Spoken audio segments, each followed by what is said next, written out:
গাজার যুদ্ধ শেষ হয়েছে এবং মধ্যপ্রাচ্য স্বাভাবিক অবস্থায় ফিরতে যাচ্ছে বলে জানিয়েছেন মার্কিন প্রেসিডেন্ট ডোনাল্ড ট্রাম্প।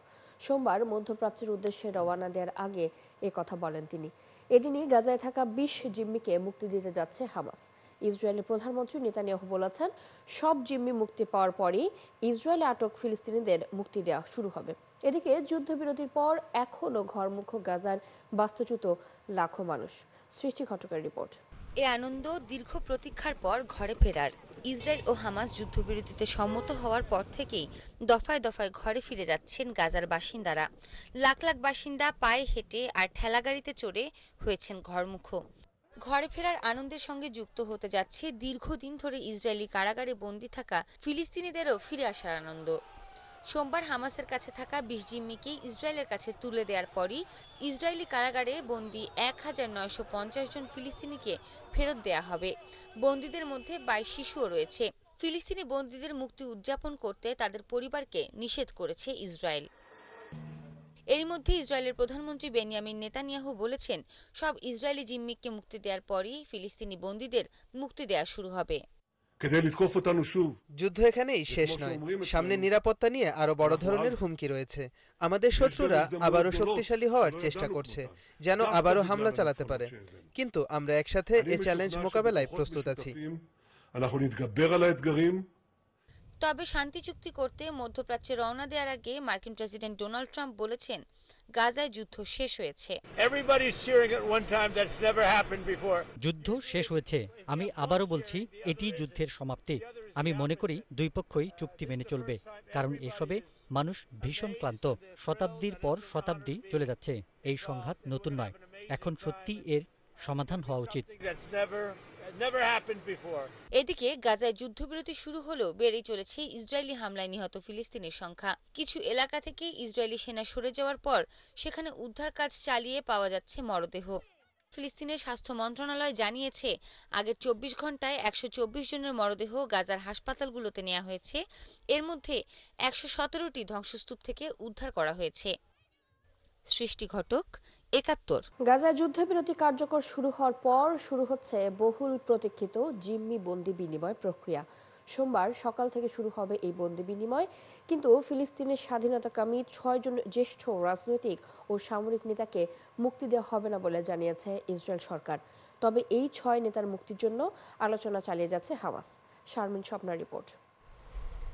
বন্দি বিনিময় চুক্তি অনুযায়ী ২,০০০ ফিলিস্তিনি বন্দীকে মুক্তি দিলেও ফিলিস্তিনের স্বাধীনতাকামী ৬ জন জ্যেষ্ঠ রাজনৈতিক ও সামরিক নেতাকে মুক্তি দেবে না ইসরায়েল সরকার।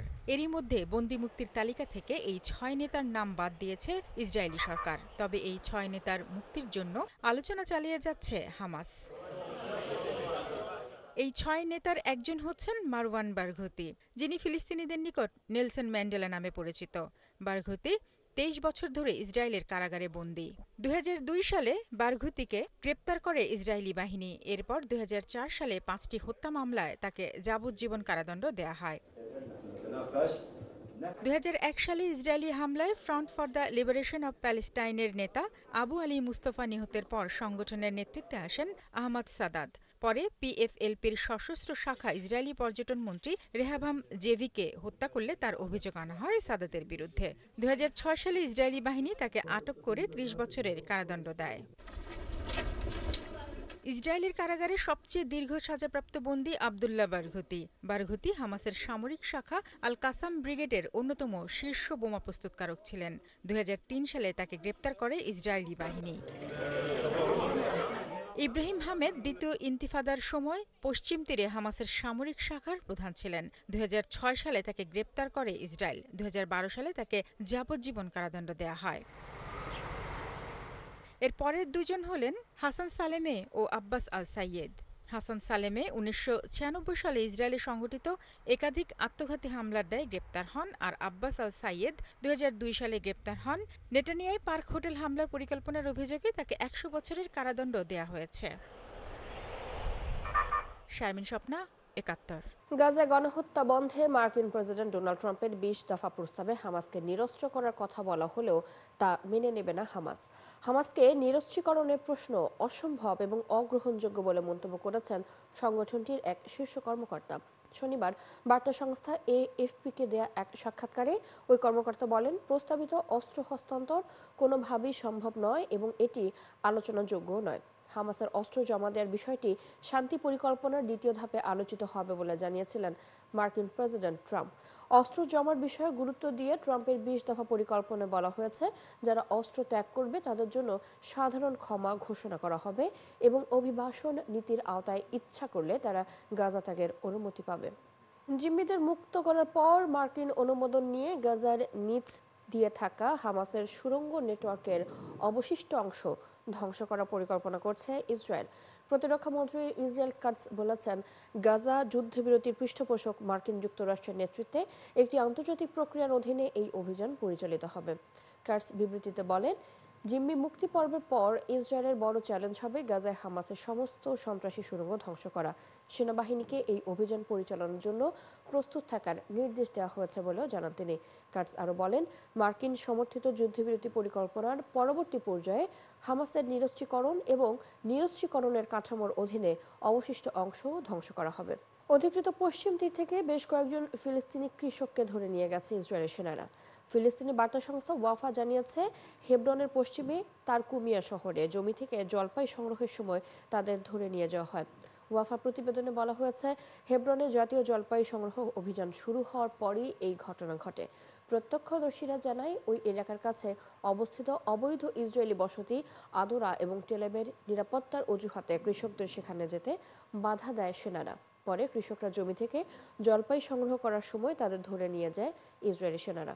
মানবাধিকার কর্মীদের মতে, ফিলিস্তিনের দক্ষিণাঞ্চলে জলপাই মৌসুম শুরু হওয়ার সাথে সাথেই কৃষকদের উপর এই দমনমূলক পদক্ষেপ নতুন করে উদ্বেগ সৃষ্টি করেছে। গাজায় হামাসের নিরাপত্তা বাহিনী এবং দুগমুশ গোত্রের সশস্ত্র সদস্যদের মধ্যে সংঘর্ষে অন্তত 27 জন নিহত হয়েছে। দক্ষিণ গাজা নগরীর জর্ডানিয়ান হাসপাতালের কাছে এই ঘটনা ঘটে। প্রত্যক্ষদর্শীরা জানিয়েছেন, তেল আল হাওয়ার একটি আবাসিক ভবনে দুগমুশ যোদ্ধারা অবস্থান করছেন। এমন খবর পেয়ে হামাসের 3 শতাধিক যোদ্ধা সেখানে অভিযান চালাতে গেলে সংঘর্ষ শুরু হয়। সংঘর্ষে দুগমুশ গোত্রের 19 সদস্য এবং হামাসের 8 জন যোদ্ধা নিহত হয়। হামাসের পক্ষ থেকে বলা হয়, দুগমুশের সদস্যরা তাদের 2 জন যোদ্ধাকে হত্যা করেছে। তাদের হামলায় আহত হয়েছে অন্তত 5 জন হামাস সদস্য। এর পরিপ্রেক্ষিতে তাদের বিরুদ্ধে অভিযান চালানো হয়। দুগমুশ গাজার সবচেয়ে প্রভাবশালী গোত্রগুলোর একটি। হামাসের সাথে তাদের দীর্ঘদিনের বিরোধপূর্ণ সম্পর্ক। এর আগেও তাদের সশস্ত্র সদস্যরা একাধিকবার হামাসের সাথে সংঘর্ষে জড়িয়েছে। আফগানিস্তানে মেয়েদের শিক্ষা নিষিদ্ধ ঘোষণা করা হয়নি, কিছু ক্ষেত্রে মেয়েদের শিক্ষা অস্থায়ীভাবে স্থগিত করা হয়েছে বলে জানিয়েছেন আফগানিস্তানের ইসলামিক এমিরেটের পররাষ্ট্রমন্ত্রী আমির খান মুত্তাকি। সম্প্রতি ভারত সফরে গিয়ে দেশটির পররাষ্ট্রমন্ত্রীর সাথে বৈঠকের সময় সাংবাদিকদের এক প্রশ্নের জবাবে তিনি একথা জানান। তিনি জানান, তালেবান সরকার মেয়েদের শিক্ষার বিরোধী নয়, কিন্তু কিছু ক্ষেত্রে মেয়েদের শিক্ষা অস্থায়ীভাবে স্থগিত করা হয়েছে। বর্তমানে আফগানিস্তানে 1 কোটি শিক্ষার্থী পড়ালেখা করছে, যার মধ্যে অন্তত 28 লাখ মেয়ে শিক্ষার্থী রয়েছে। বৈঠকে মুত্তাকি আফগানিস্তানের খনিজ, স্বাস্থ্য, কৃষি ও ক্রীড়া খাতে বিনিয়োগ বাড়ানোর আহ্বানও জানান। যুক্তরাষ্ট্রের দক্ষিণ পূর্বাঞ্চলীয় রাজ্য সাউথ ক্যারোলিনায় এক রেস্টুরেন্টে গুলিবর্ষণের ঘটনা ঘটেছে। এতে অন্তত 4 জন নিহত এবং আরও কমপক্ষে 20 জন আহত হয়েছেন। সাউথ ক্যারোলিনা কর্তৃপক্ষ জানায়, স্থানীয় সময় রবিবার রাত 1টার কিছু আগে সেন্ট হেলেনা দ্বীপের উইলিস বার অ্যান্ড গ্রিলে গোলাগুলির ঘটনা ঘটে। পরে খবর পেয়ে সেখানে পুলিশ গিয়ে একাধিক ব্যক্তিকে গুলিবিদ্ধ অবস্থায় পড়ে থাকতে দেখে। পুলিশ তাদের উদ্ধার করে হাসপাতালে পাঠায়।